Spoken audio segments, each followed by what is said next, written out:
twin tragedies brought a rich cultural experience to Paris. Well, we lost a plane in March 2014, and it's a mystery. The plane disappeared. We don't know what happened to it. Nobody really knows, I think.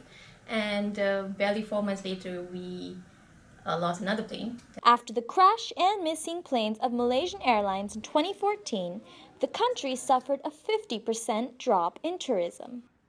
You know, flying to Malaysia seems a little iffy right now with the missing plane. I don't know, I just didn't want to go down in a crash. The largest number of victims of the two disasters were the Chinese, but the tragedies had an effect on other cultures as well. I don't think I would go to Malaysia. I just don't feel comfortable bringing my family there. I wouldn't feel comfortable, having to travel there considering what happened. And it's just not something I would be very interested in doing, considering the safety of myself. It is the change of this image that the Cultural Week had in mind. Can say that the image of Malaysia in the eyes of the world has changed. It used to be when people find out that we're from Malaysia, then they would say, oh yes, beautiful country, excellent service of Malaysia Airlines and stuff like that. But now when we see people, it's like, oh, have you found the plane? In order to change the image of Malaysia, the Tourism Office hosted the Malaysian Cultural Week. So the purpose of this big event was to promote Malaysia in France, of course, and also to announce our new campaign, Years of Festival 2015. So this campaign is about many festivals, very exciting, in Malaysia. Malaysia Culture Week displayed many cultural aspects of Malaysia to people facing a decision to travel to this destination or not. So I'm here because I'm actually really interested in Malaysian food and culture and how the food affects the culture and the art as well. And so I'm just walking around, tasting different things, checking out the local food, and with the hopes of visiting Malaysia sometime in the next year.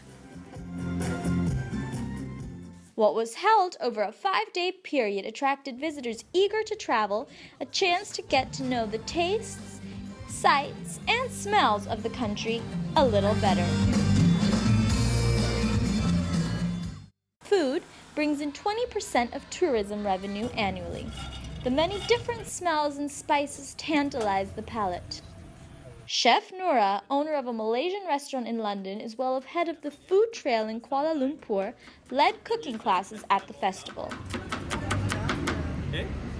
The whole idea about this Malaysia Week is actually to promote Malaysia as a very cultural and very diverse country in terms of food, culture, and also there's lots of art.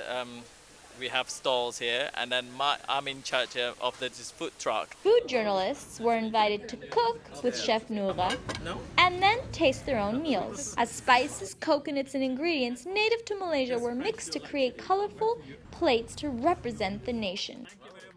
Okay, right. The Malaysian community in Paris helped illustrate the culture of their land to those who were unfamiliar and undecided about visiting Malaysia.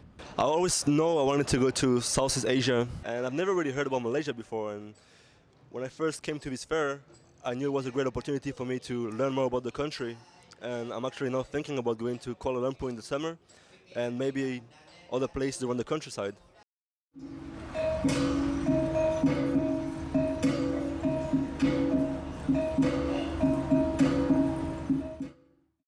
Vendors displayed Malaysian fabrics and traditional clothing along with handcrafted artisan pieces. The event brought in French tourists and attracted people to visit the country while creating a new image of Malaysia, filled with song, food, and dance. This is Jessica Benny for AUP7 News.